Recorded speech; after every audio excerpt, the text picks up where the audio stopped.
તાજેતરમાં જીપીએસસી દ્વારા food inspector અથવા ફૂડ સેફ્ટી ઓફિસર ક્લાસ 3નું પેપર લેવામાં આવેલું હતું. આ પેપરનું આપણે સોલ્યુશન જોઈશું. આ પેપરનું આપણે બધું ડિટેલમાં સોલ્યુશન જોઈશું. આજે સૌથી પહેલાં આપણે ઇકોનોમીનું સોલ્યુશન જોઈએ. કેમ? કારણ કે ઇકોનોમીના મેં બધા જ વિડીયો લેક્ચર ચલાવેલા છે અને ઓલમોસ્ટ ઘણા બધા ક્વેશ્ચન એમાંથી આવેલા હતા. તો ઇકોનોમીનું આપણે ડિટેલમાં સોલ્યુશન જોઈએ. ઓકે, સૌથી પહેલો પ્રશ્ન 3 વિધાન આપેલા છે. પહેલું એવું કહે છે કે આઝાદી બાદ સામ્યવાદી પદ્ધતિ માટે વિચારસરણી કરવામાં આવેલ હતી. બરાબર. બીજું એવું કહે છે કે પ્રથમ ઔદ્યોગિક નીતિ ઇન્ડસ્ટ્રીયલ પોલિસી. હવે જો અહીંયા એક રીતે મિસ્ટેક છે, ઇન્ડસ્ટ્રીયલ પોલિસી આવશે ને, ઇન્ડસ્ટ્રીયલ પ્રિન્ટિંગ મિસ્ટેક છે. 1948માં શરૂ કરવામાં આવેલી હતી. અને ત્રીજું એવું કહે છે કે 1950માં આયોજન પંચની સ્થાપના જે છે એ કરવામાં આવેલી હતી.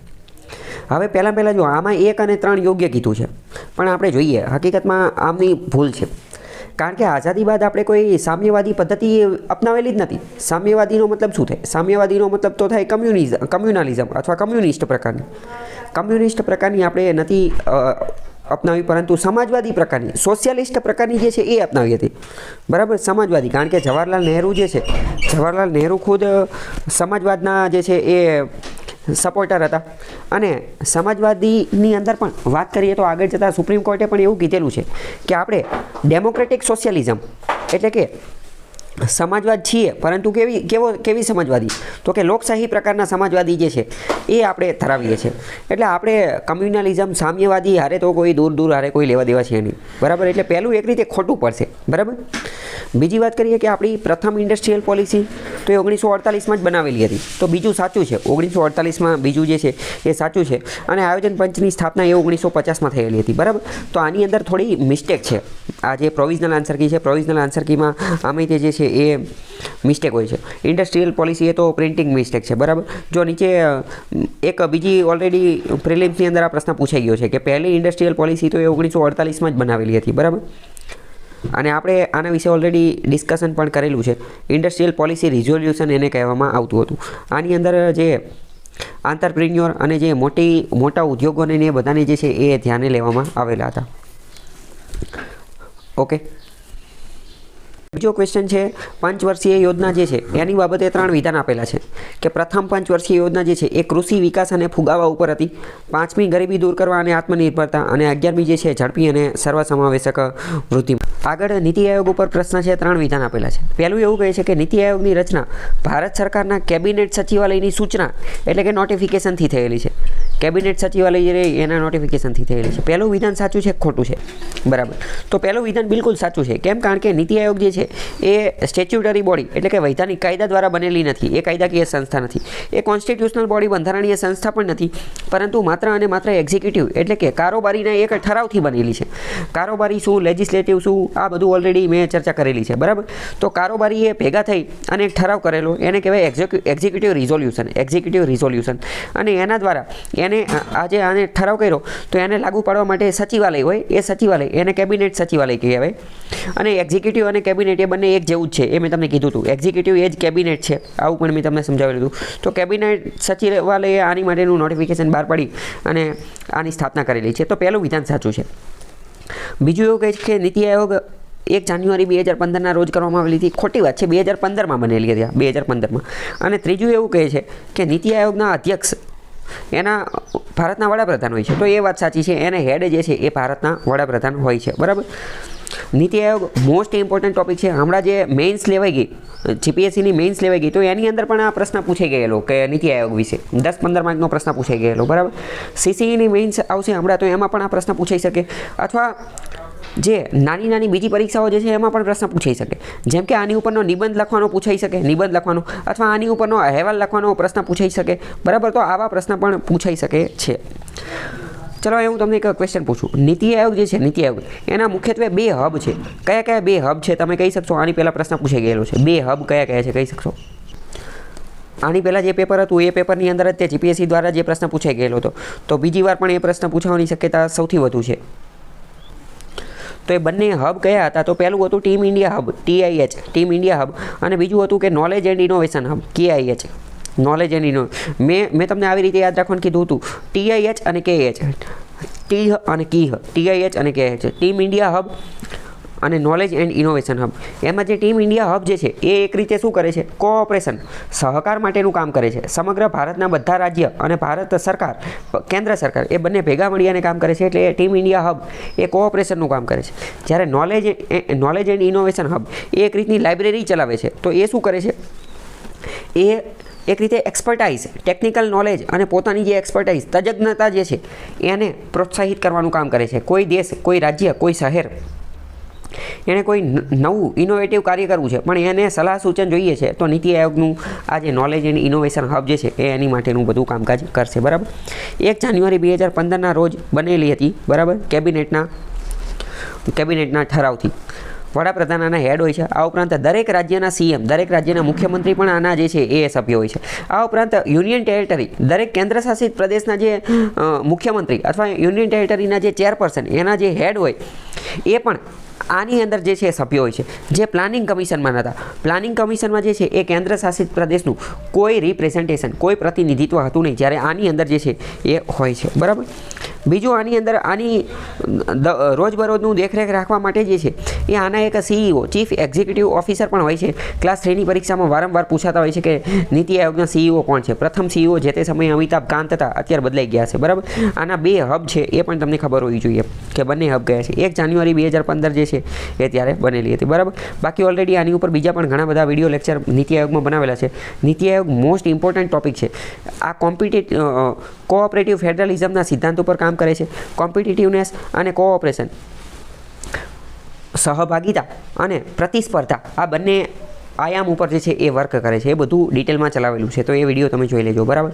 ચલો, આગળનો પ્રશ્ન છે, એમાં 3 વિધાન આપેલા છે કે national agriculture infra financing facility આ જે છે એ કેન્દ્ર સરકારની યોજના છે. તો આ એ વાત બિલકુલ સાચી છે. આ એક નવી યોજના આવેલી છે. કોની માટે? તો કે એગ્રીકલ્ચર, કૃષિ ક્ષેત્રની અંદર કોઈ ઇન્ફ્રાસ્ટ્રક્ચર બનાવવું હોય, એટલે કે કોલ્ડ સ્ટોરેજ બનાવવું છે, અથવા લોજિસ્ટિક માટેની કોઈ વસ્તુ બનાવવું છે, અથવા વેર હાઉસ બનાવવું છે, અથવા ફૂડ પ્રોસેસિંગ માટેની કોઈ વસ્તુ બનાવવી છે, તો આ બધી વસ્તુ બનાવવા માટે પૈસા તો જોઈએ ને. તો એ પૈસા માટે એની માટેની ફાઇનાન્સ અથવા ક્રેડિટ માટેની ફેસિલિટી, એટલે કે લોન આપવા માટેનું કામ જે છે એની માટે આ એક સંસ્થા બનાવવામાં આવેલી છે અને એને national agriculture infra financing facility કીધેલું છે. તો આ કેન્દ્ર સરકારની યોજના છે. 2022-23 સુધી, 2032-33 સુધી એ કાર્યવંત છે, એ વાત પણ સાચી છે. અને ધિરાણ ઉપર મર્યાદા મૂકવામાં આવી છે. અહીંયા ગુજરાતી થોડુંક વ્યવસ્થિત લખેલું નથી. અને એટલે ટૂંકમાં આખી યોજના શું છે? આ યોજના એવી છે કે ઇન્ટરેસ્ટ સબવેન્શન સ્કીમ છે, એટલે કે વ્યાજ જે છે, વ્યાજ ઓછું લાગશે. એ વ્યાજ જે છે એ ખેડૂતોને એટલું ઓછું ભરવું પડશે. તો આ એક એવી સ્કીમ છે. બાકી આ સ્કીમ ઉપર ડિટેલમાં જે છે એ એક વિડીયો પણ મેં બનાવેલો છે, એ તમે જોઈ લેજો. બરાબર. આગળ પીએમ કિસાન, પ્રધાનમંત્રી કિસાન સન્માન નિધિ, પીએમ કિસાન નામની યોજના છે, પ્રધાનમંત્રી કિસાન સન્માન નિધિ. 3 વિધાન આપેલા છે. પહેલું એવું કહે છે કે આ રાજ્ય સરકારની યોજના છે. પહેલી વસ્તુ સાચી કે ખોટી? ખોટું છે, કારણ કે કેન્દ્ર સરકારની યોજના છે. બીજું એવું કહે છે કે યોજના અંતર્ગત 6000 વર્ષમાં 3 વખત આપવામાં આવે છે. સાચી વાત કે ખોટી વાત? ખોટી વાત છે. બરાબર. કારણ કે આખા વર્ષમાં આખા વર્ષમાં 6000 આપવામાં આવે છે. 6000 એકારે નથી આપતા. 2000, 2000 અને 2000 3 વાર આપવામાં આવે છે. એટલે કે કુલ 6000 આપવામાં આવે છે આખા વર્ષમાં. આખા વર્ષમાં આ વાત ખોટી છે. બરાબર. એટલે કે 2000 3 વાર આપવામાં આવે, કુલ 6000. આ રકમ લાભાર્થીના ખાતામાં બારોબાર જમા થાય છે.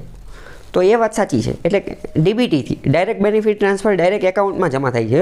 ગુજરાતી થોડુંક દેશી લખેલું છે કે ખાતામાં બારોબાર જમા થાય છે. એટલે એવું ગુજરાતી એક રીતે એક પરીક્ષાની અંદર ઓફિસર તરીકે લખ્યું હોય તો લાગતું નથી વ્યવસ્થિત. બરાબર. કે અથવા તો ડાયરેક્ટ આ ડીબીટી શબ્દ વાપરેલો તો પણ અથવા સીધી ખાતામાં જમા થાય છે એવું લખેલું હોત તો પણ બરાબર હતું. બરાબર. તો પહેલાં 2 ખોટા છે, ત્રીજું સાચું છે. આગળનો ક્વેશ્ચન બેંક ઉપર છે. બેંકની વાત કરીએ તો પહેલાં તો ડીએફએસ એટલે કે ડિપાર્ટમેન્ટ ઓફ ફાઇનાન્શિયલ સર્વિસીસ એ દેશની બેંકોના વિકાસ એટલે કે બેંકનું કોઈ ડેવલપમેન્ટ કરવું છે, બેંકનો વિકાસ કરવો છે, બેંકને મોટી બનાવવી છે, નાની બનાવવી છે, તો એની માટેની નવી યોજનાઓનું નિયંત્રણ કરે છે. વાત સાચી કે ખોટી? તો કે બિલકુલ સાચી વાત છે. ગમે એ બેંક જે છે એની નવી બ્રાન્ચ ખોલવાની છે, બેંકની અંદર કંઈક વિકાસ કે કંઈક કરવાનું હોય ને તો ડિપાર્ટમેન્ટ ઓફ ફાઇનાન્શિયલ સર્વિસીસ જે છે એ હરકતમાં આવી જાય અને એ આ બધું કામ ધંધો કરવા માંડે. થોડા સમય પહેલાં તમને ખબર હશે કે ઘણી બધી બેંકો જે છે એને મર્જ કરી દીધી હતી. જેમ કે દેના બેંકને, વિજયા બેંકને, બેંક ઓફ બરોડા એ ત્રણે ભેગી કરી અને મોટી બેંક બનાવી દીધી હતી. બીજી ઘણી બધી બેંક ઓફ પટિયાલા અને ઘણી બધી બેંકો મર્જ કરી હતી. તો આ એક રીતે શું થયું, બેંકનો વિકાસ થયો ને, બેંકની અંદર કંઈક આડું કામ ધંધો કરવાનું. તો આ બધું કામ કોણ કરે? DFS, department of financial services. Department of financial services જે છે એ મિનિસ્ટ્રી ઓફ ફાઇનાન્સ અંતર્ગત કામ કરે છે. નાણાં મંત્રાલય જે છે, નાણાં મંત્રાલય એની અંતર્ગત કામ કરે છે. પહેલાં તમને ખબર હોવી જોઈએ કે નાણાં મંત્રાલય જે છે એની અંતર્ગત ડિપાર્ટમેન્ટ કેટલા છે? તો કે નાણાં મંત્રાલય જે છે એની અંદર 6 ડિપાર્ટમેન્ટ છે અને 6 નામ તમને ખબર હોવી જોઈએ. શું તમને ખબર છે? તો આજે 6 ડિપાર્ટમેન્ટ મિનિસ્ટ્રી ઓફ ફાઇનાન્સ એટલે કે નાણાં મંત્રાલયના 6 ડિપાર્ટમેન્ટ જોઈ લઈએ. પહેલો ડિપાર્ટમેન્ટ છે department of economic affairs. Department of economic affairs આનું એક અત્યંત મહત્વનું કામ છે. શું કામ છે એ તમે કહી શકશો? ઇકોનોમિક સર્વે, આર્થિક સર્વેક્ષણ જે છે એ બહાર પાડવા માટેનું ચીફ ઇકોનોમિક એડવાઇઝર આની માટેનું કામ કરે. અને બીજું એક કામ પણ છે, બજેટ બનાવવાનું કામ એ આ જ કરે છે, બરાબર? બજેટ માટેનું કામ પણ આ કરે છે. પછી બીજો છે ડિપાર્ટમેન્ટ ઓફ એક્સપેન્ડિચર, ખર્ચ વિભાગ. ત્રીજો છે ડિપાર્ટમેન્ટ ઓફ ફાઇનાન્શિયલ સર્વિસીસ એટલે કે નાણાકીય સેવાઓ માટેનો વિભાગ. આનું મુખ્ય કાર્ય શું છે? DFS, department of financial services. એ કહી શકશો તમે આનું મુખ્ય કાર્ય શું છે?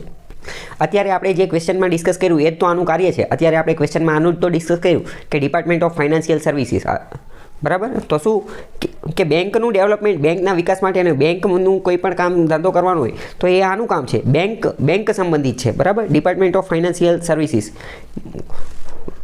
નામ ઉપરથી ખબર પડી જાય, શબ્દ ઉપરથી. ફાઇનાન્શિયલ સર્વિસીસ નાણાકીય સેવાઓ માટેનો વિભાગ છે, બરાબર? પછી એક વિભાગ છે એનું નામ છે DIPAM. હમણાં થોડા ટાઈમ પહેલાં જ બનેલો છે, મતલબ કે હતો પહેલાં પણ નામ બદલી અને DIPAM કરેલું છે. DIPAMનું ફૂલ ફોર્મ પણ ઘણી બધી વાર પૂછાય છે કે DIPAMનું ફૂલ ફોર્મ શું છે? તો કે department of investment and public asset management. Department of investment and public asset management. આનું મુખ્ય કાર્ય શું છે એ હું તમને કહી દઉં.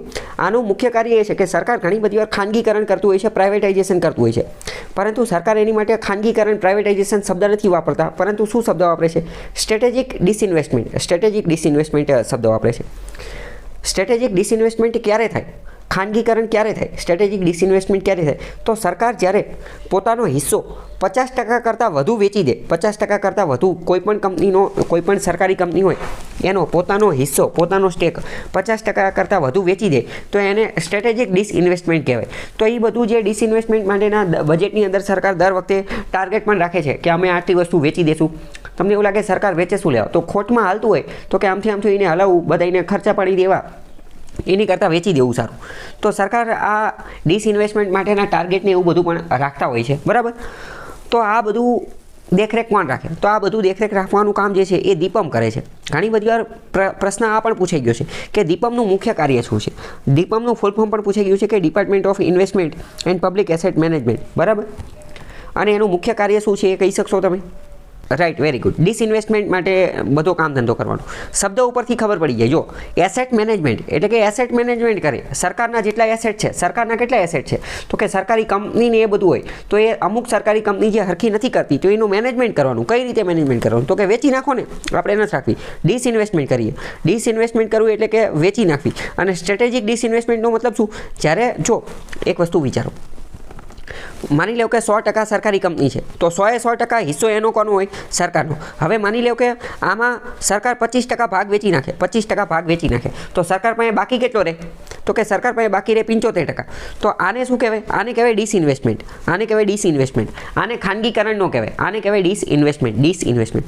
પરંતુ માની લો કે સરકાર 50% કરતાં વધુ ભાગ વેચી નાખે, 50% કરતાં વધુ ભાગ વેચી નાખે તો માની લો કે 100% ભાગ સરકારનો છે અને 50% કરતાં વધુ ભાગ એટલે કે 51% ભાગ વેચી નાખે. 51% ભાગ વેચી નાખ્યો તો હવે સરકાર પાસે કેટલો બચ્યો? તો કે સરકાર પાસે બચ્યો 49%. તો આને પ્રાઇવેટાઇઝેશન, ખાનગીકરણ કહેવાય. આને શું કહેવાય? પ્રાઇવેટાઇઝેશન, ખાનગીકરણ. પરંતુ સરકાર પ્રાઇવેટાઇઝેશન, ખાનગીકરણ શબ્દ નથી વાપરતી, એ સ્ટ્રેટેજિક ડિસઇન્વેસ્ટમેન્ટ વાપરે છે. સ્ટ્રેટેજિક ડિસઇન્વેસ્ટમેન્ટ શબ્દ વાપરે છે.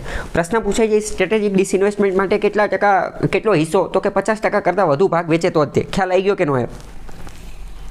બધા શબ્દો સમજાઈ ગયા? ડિસઇન્વેસ્ટમેન્ટ એટલે શું? સ્ટ્રેટેજિક ડિસઇન્વેસ્ટમેન્ટ એટલે શું? પ્રાઇવેટાઇઝેશન એટલે શું? તો આ જ બધા શબ્દો તમને ખબર હોવી જોઈએ, કારણ કે આ શબ્દોના આધારે તમને વિધાનની અંદર ફસાઈ દેશે, બરાબર? વિધાન એ રીતનું મૂકશે તો તમને ફસાઈ દેશે. અને આ બધું કામ જે છે એ DIPAM કરે છે, બરાબર?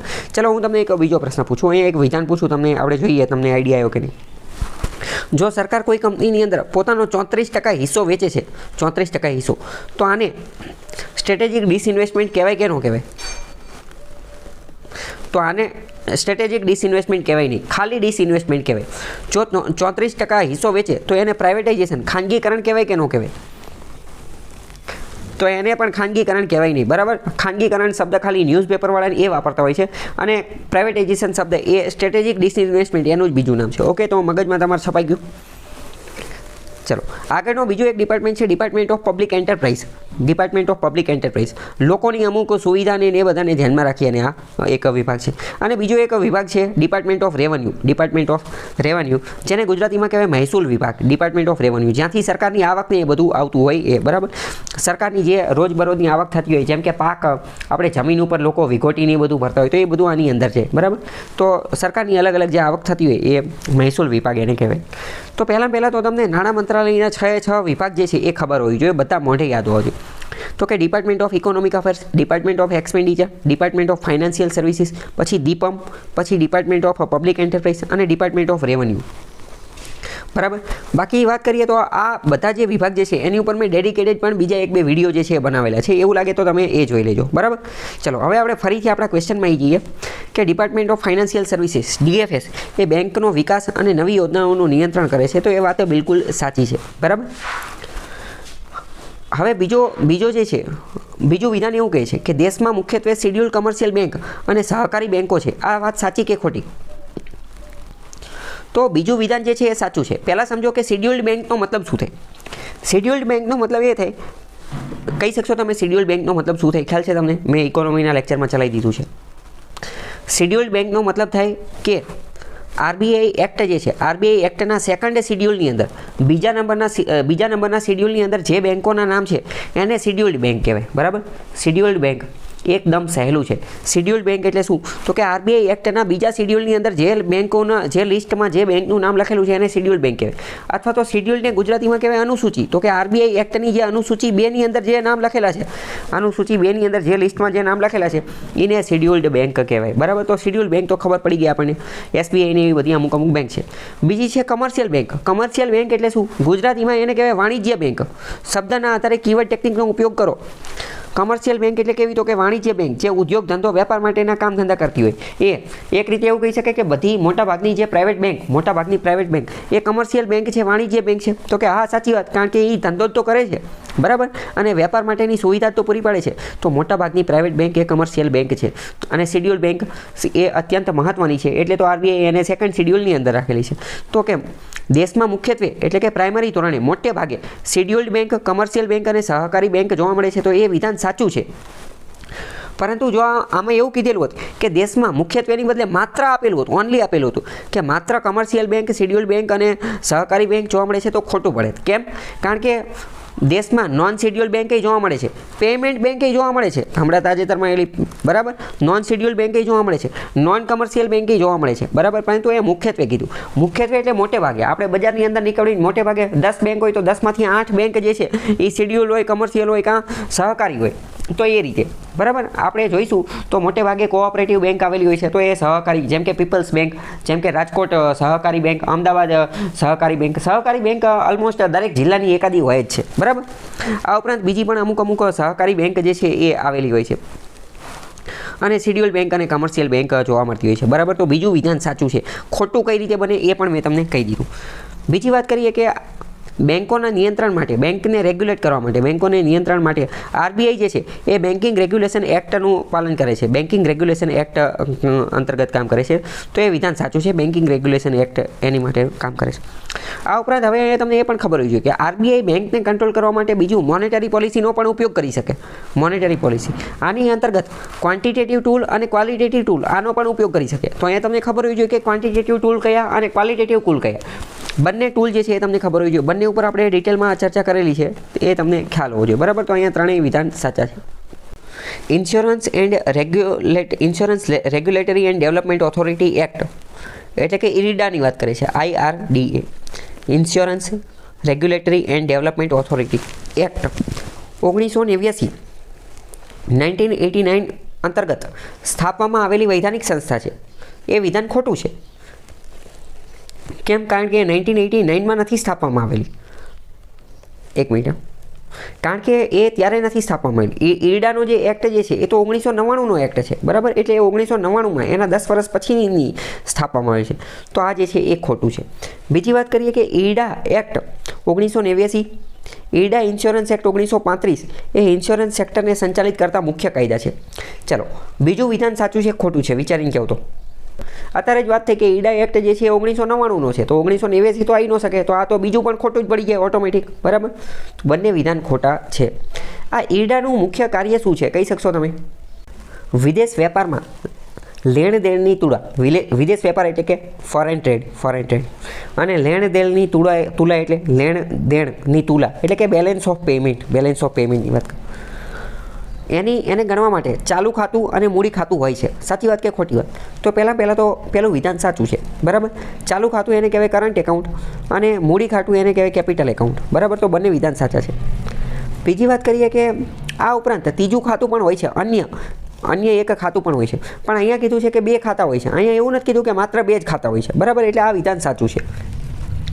ચાલુ ખાતું રેવન્યુ એકાઉન્ટ પણ એને અમુક વાર કહેતા હોય છે, અથવા કરંટ એકાઉન્ટ પણ કહેતા હોય છે. અને કેપિટલ એકાઉન્ટ કઈ વસ્તુ કોની અંદર આવે એ પ્રશ્ન પણ વારંવાર પૂછાતો હોય છે. એ બધું પણ મેં ડિટેલમાં તમને ચલાવેલું છે કે કરંટ એકાઉન્ટમાં શું આવે, ગુડ્સ કોની અંદર આવે, સર્વિસીસ કોની અંદર આવે, બરાબર, લોન કોની અંદર આવે, ઇન્ટરેસ્ટ કોની અંદર આવે. જો ન ખ્યાલ હોય તો તમે આખો વિડીયો લેક્ચર એનો અલગથી મેં બનાવેલો છે, એ તમે જોઈ લેજો એટલે ખ્યાલ આવી જાય, બરાબર. તો પહેલું સાચું છે. બીજું એવું કહે છે કે હુંડિયામણનો દર, હુંડિયામણ એટલે કે વિદેશી હુંડિયામણની વાત કરે છે. ફોરેક્સ એનો રેટ, ફોરેક્સનો રેટ. ફોરેક્સ રેટ એટલે શું? તો મતલબ કે $1 બરાબર 80 રૂપિયા છે. તો આને શું કહેવાય? આને એક રીતે કહેવાય હુંડિયામણનો દર. આ 80 વધી અને માની લો કે 90 થઈ જાય, 100 થઈ જાય, 95 થઈ જાય, તો એને કહેવાય આ હુંડિયામણનો દર. હુંડિયામણનો દર વેપાર થતી વસ્તુઓની વિવિધતા અને ગુણવત્તા, દેશની આર્થિક વિકાસનો દર જેવી બાબતો લેણ દેણની તુલાને અસર કરે છે. ઇન શોર્ટ આખું એવું કહે છે કે લેણ દેણની તુલા જે છે, બેલેન્સ ઓફ પેમેન્ટ એને અસર કોણ કરે? તો કે બેલેન્સ ઓફ પેમેન્ટને અસર કરે એક તો હુંડિયામણનો દર એટલે કે ફોરેક્સ રેટ, ફોરેન એક્સચેન્જ માટેનો રેટ. પછી વસ્તુઓની વિવિધતા એટલે કે જે વસ્તુઓ જે છે એની ડાયવર્સિટી કેટલી છે, એની અંદર કેટલી વિવિધતા છે, કઈ અલગ અલગ વસ્તુઓ છે. વિવિધતા અને સાથે ગુણવત્તા, જે પ્રોડક્ટ જે છે, વસ્તુઓ, ટ્રેડ, ગુડ્સ, એની ગુણવત્તા, ક્વોલિટી કેવી છે. અને દેશનો આર્થિક વિકાસ કેવો છે, દેશનો ઇકોનોમિક ડેવલપમેન્ટ કેવું છે, એ આ બધું લેણ દેણની તુલાને અસર કરે. સાચી વાત કે ખોટી વાત? સાચી વાત છે. આ બિલકુલ સાચી વાત છે, બરાબર. હવે જો તમે વિચારો, આ તો આપણે ઇકોનોમીમાં ડિટેલમાં સમજેલા છીએ એટલે આપણને ખબર પડી ગઈ. હવે બીજી વાર પ્રશ્ન આવો જ પૂછાઈ જાય કે લેણ દેણની તુલાને કઈ બાબતો અસર કરે છે? લેણ દેણની તુલાને કઈ બાબતો અસર કરે છે? નીચે 5 વસ્તુ આપી દીધેલી હોય. પહેલું એમ કહી દે કે હુંડિયામણનો દર, બીજું આપી દીધું વસ્તુઓની વિવિધતા, ત્રીજું આપી દીધું હોય વસ્તુઓની ગુણવત્તા, ચોથું આપી દીધેલું હોય દેશનો આર્થિક વિકાસ, પાંચમું આપી દીધેલું હોય કે RBIનો રેપો રેટ. તો આવી રીતે અલગ અલગ વસ્તુ આપી દીધેલી હોય, અથવા સરકારની પોલિસી, સરકારની નીતિ, આવું અલગ અલગ વસ્તુ આપી દીધેલું હોય. પણ આપણને ખ્યાલ હોવો જોઈએ કે કઈ રીતે આ બધું વર્ક કરે છે, બરાબર. ચલો, હવે હું તમને એક પ્રશ્ન પૂછું કે વસ્તુઓની વિવિધતા અને ગુણવત્તા, અને માની લો કે વસ્તુઓની વિવિધતા વધારે છે અને વસ્તુઓની ગુણવત્તા જે છે એ પણ બહુ સારી છે, તો લેણ દેણની તુલા જે છે એમાં આપણને પોઝિટિવ, હકારાત્મક ફાયદો થશે કે નકારાત્મક નુકસાન થશે? હકારાત્મક ફાયદો થશે. કેમ? કારણ કે આપણે જો વસ્તુઓની વિવિધતા હશે અને ગુણવત્તા વધુ હશે તો આપણે વધુ નિકાસ કરી શકશું, અને વધુ નિકાસ કરી શકશું તો આપણી લેણ દેણની તુલા એ પોઝિટિવમાં રહેશે, સરપ્લસમાં રહેશે, બરાબર. એટલે જ તમને ખ્યાલ હશે કે વસ્તુઓની વિવિધતા અને ગુણવત્તાને ધ્યાનમાં રાખી અને આ 1 nation 1 product, 1 district 1 product, 1 station 1 product, આવી અલગ અલગ સ્કીમ, યોજના લાગુ પાડવામાં આવે છે કે જેના અંતર્ગત દરેક દેશમાંથી, દરેક રાજ્યમાંથી, દરેક જિલ્લામાંથી એક એવી પ્રોડક્ટ આઈડેન્ટિફાઈ કરવામાં આવે અને એને જે છે એ એક્સપોર્ટ કરવામાં આવે. અને આની માટે તમને ખ્યાલ હશે અપેડા નામની સંસ્થા કામ કરે છે. અપેડા શું છે? Agriculture and processed food export development authority. એગ્રીકલ્ચરનું જે ફૂડ હોય, એગ્રીકલ્ચરની કોઈ પણ વસ્તુ એને એક્સપોર્ટ કરવા માટેની એક સંસ્થા, એને ડેવલપમેન્ટ માટેની એક સંસ્થા છે. અને એની જેવી તે એક એમ્પેડા નામની સંસ્થા છે. શું? તો કે marine product export development authority. તો આ બધું એક રીતે આપણે એવું કહી શકીએ કે વસ્તુઓની વિવિધતા અને ગુણવત્તાને ધ્યાનમાં રાખીને આવી સરકારની આ બધી પહેલ એને ધ્યાનમાં રાખી અને કરેલી છે. સાચી વાત કે ખોટી વાત? બરાબર. અને દેશનો આર્થિક વિકાસ, હવે તમે મને કહી શકો કે દેશનો આર્થિક વિકાસ એ આ એક્સપોર્ટને, ઇમ્પોર્ટને અથવા લેણદેણની તુલનાને કઈ રીતે અસર કરી શકે? કહી શકો ખરા તમે?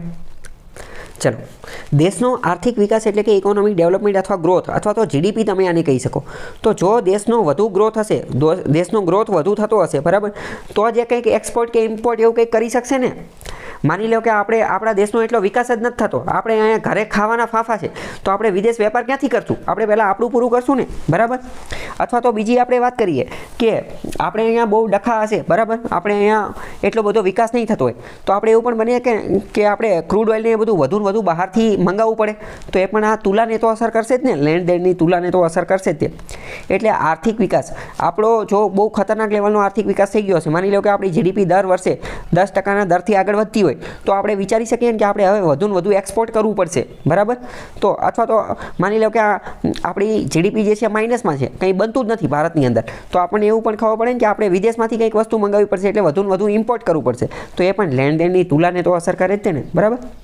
અને ફોરેક્સ રેટને પણ અસર કરશે, બરાબર. ફોરેક્સ રેટને કઈ રીતે અસર કરે એ તમે કહી શકો. ચલો, અહીંયા હું તમને એક બીજો ક્વેશ્ચન પૂછું.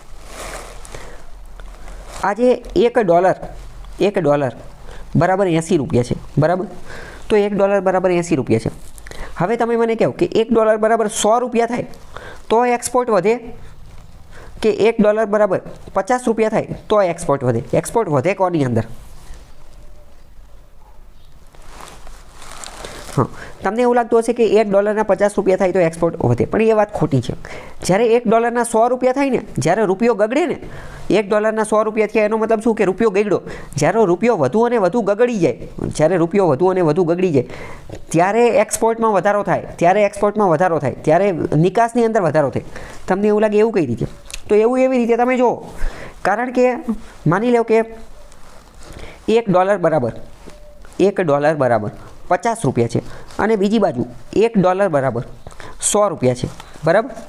હવે તમે વિચારો કે અમેરિકા જે છે, અમેરિકા ડોલરમાં ધંધો કરે છે, તો અમેરિકાનો તો $1 છે ને.